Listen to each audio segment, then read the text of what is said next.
chaque jour, un expert vient combattre le consensus et les idées reçues. Aujourd'hui, c'est Thibaut Prébet, économiste indépendant et auteur.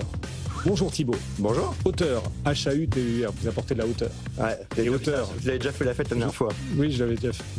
La situation budgétaire française va mettre sous pression l'euro, on l'entend beaucoup.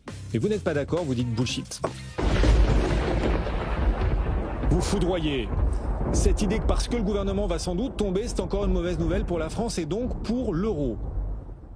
Vous êtes content donc qu'on retrouve l'instabilité politique. Pour vous, c'est pas grave. Oui, alors de là à dire que c'est pas grave, je sais pas, mais là vous voyez encore les Pays-Bas qui ont annoncé que probablement leur gouvernement allait sauter, ça affole personne. La réalité, c'est que c'est notre régime. Notre régime, c'est un régime de coalition qui sont par nature instables un peu partout en Europe. Et c'est pas un drame. Alors c'est vrai que vous pouvez avoir la lassitude du Français qui se dit on réformera jamais, c'est infernal. On va vers un précipice et on freine pas. Je suis d'accord avec ça, mais je pense que le précipice est plutôt à 50 km qu'à 50 mètres. Et donc je pense qu'à ce stade, on peut être déçu. De là à dire qu'il y a une urgence ou un drame, je crois pas du tout. Mais l'euro vient fortement monter là tous ces derniers mois depuis le début de l'année face au dollar. Vous ne pensez pas qu'à un moment la situation française pourrait servir de prétexte à des doutes, en tout cas une consolidation de l'euro, un retour en arrière? Est-ce que vous savez, Guillaume, à quel niveau a été introduit l'euro-dollar? Oui, je sais parce que vous nous en avez parlé. Vous aussi, vous répétez. Exactement au niveau actuel. Ouais. Oui, mais bon, c'est pas tout ça. Comme on yoyote, il faut bien que je le dise à chaque fois qu'on revient à ce niveau. Tout ça pour dire qu'en réalité, on est dans une grande stabilité, et grande stabilité qui s'explique par le fait, de manière assez étonnante, qu'on a exactement les mêmes problématiques des deux côtés. C'est-à-dire que vous râlez sur le déficit français, mais les Américains ont plus. On râle sur la dette française, les Américains ont la même. Et ils ont moins d'épargne et besoin de financements internationaux. Donc en fait, aujourd'hui, on est dans quelque chose qui est relativement stabilisé, si ce n'est qu'avec le reste de l'Europe qui est plus sérieuse, l'image européenne est peut-être plus rassurante que l'image américaine. Et ça, c'est avant de parler de tous les éléments qui sont peut-être évoqués plus durablement dans le club sur ce qu'est en train de faire les États-Unis par rapport à la Réserve fédérale, par rapport à Intel, qui ne sont pas des choses qui rassurent beaucoup les investisseurs internationaux. Donc en fait, j'aurais envie de dire peut-être un poil le bazar en Europe, mais quand on se compare, on se rend compte que c'est pas si mal. Et j'anticipe plus une mise sous pression du dollar que de l'euro pour les mois à venir. Julien. Quand je me regarde, je me désole. Quand je me compare, je me console. Alors oui, d'accord, l'euro, il baisse pas parce que le dollar, vous avez raison, les États-Unis, c'est n'importe quoi, donc le dollar chute, donc l'euro ne chute pas. Enfin, n'empêche que sur les taux, on en parlait avant avec les spreads, ça se resserre avec l'Italie et ça s'écarte avec l'Allemagne. Oui, non, mais ça c'est sûr qu'en même temps, vu ce qui est fait en France, on peut pas non plus espérer un traitement merveilleux. Et de manière générale, on voit bien qu'il y a une défiance, puisque si vous regardez les notations des agences, la France est bien mieux notée que l'Italie, et malgré tout, le marché y croit pas trop. Donc ça, il n'y a pas de doute sur le fait qu'il y a une dégradation de la France. Mais il faut être honnête, c'est un repricing à un niveau qui est légitime, plus qu'une crise. C'est-à-dire qu'on n'est pas en train de dire que les taux français devraient être à 10, on vient juste dire qu'ils n'ont absolument rien à faire au niveau auquel ils étaient encore en début d'année. Ce qui objectivement est vrai dans la mesure où on a un pays qui se réforme pas et qui dépense plus que ce qu'il gagne.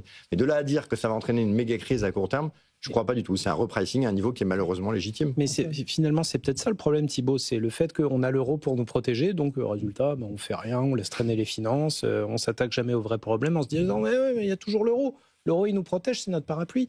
C'est pas la plus merveilleuse des excuses, quand même, ce truc-là. Ouais, c'est pas faux, mais si on est complètement objectif, la France, c'est un pays qui, malgré tout, a une épargne qui est excédentaire, une dette qui est, en l'occurrence, détenue en bonne partie par la Banque de France. Donc si on corrige de la dette qui ne nous coûte rien, qui est détenue par la Banque de France, les niveaux sont pas si élevés que ça par rapport à ce qui était ces 20 dernières années. C'est un pays qui, avec son épargne excédentaire, peut se financer tout seul sans avoir besoin de l'étranger, ce qui était évidemment pas le cas de la Grèce, ce qui n'est pas le cas du Royaume-Uni, ce qui n'est pas le cas des États-Unis.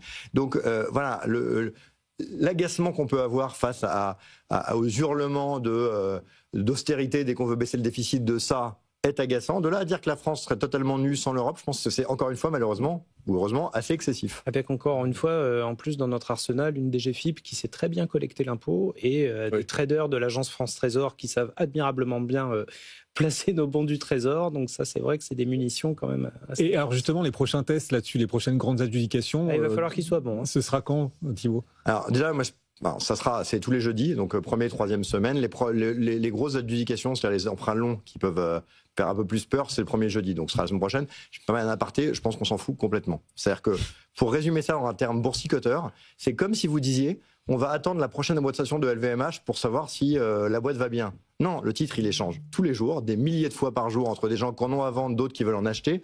Et c'est pas le moment où il y a une émission qui va surtout chez des caisses de retraite, des mutuelles qui sont obligées de les acheter, qu'on a l'info. L'info, vous l'avez en live toute l'année. Donc en fait, cette adjudication, il n'y a aucune chance que tout le monde veuille des emprunts d'État et que donc les cours se tiennent bien et que tout d'un coup, personne n'en veuille à l'émission, ou réciproquement, qu'il y ait une méga crise qui ne se verrait pas dans les échanges au quotidien. Donc en fait, c'est vrai que cette adjudication, c'est amusant intellectuellement, mais en réalité, c'est un flux parmi des flux quotidiens.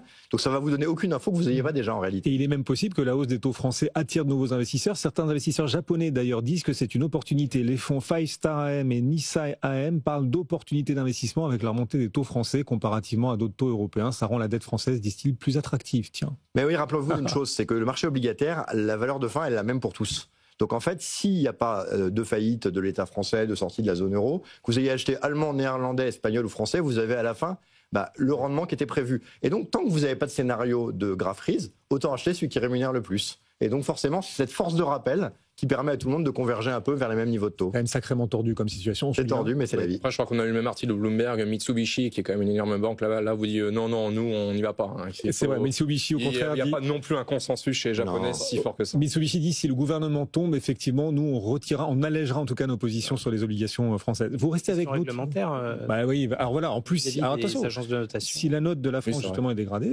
gaffe. Ouais, ça a zéro impact. Hein. Encore une fois, si on passe de double A à simple, mécaniquement, obligatoirement, réglementairement, certains sortiront la France. Non, mais il faut comprendre qu'en fait, et ça c'est très technique sur les marchés, mais il faut comprendre qu'un acheteur d'emprunt d'État, c'est un acheteur qui généralement est forcé par une réglementation, solvency, qui s'applique aux mutuelles, aux caisses de retraite, aux assureurs, qui est quand même imposée par l'État. Donc en fait, ce gars-là, tant qu'on est sur une notation investment grade, on est très au-dessus, en fait, il est un peu obligé d'en acheter tout le temps, et il le fera. Et donc on est très loin des niveaux de notation qui seraient un problème, heureusement ou malheureusement.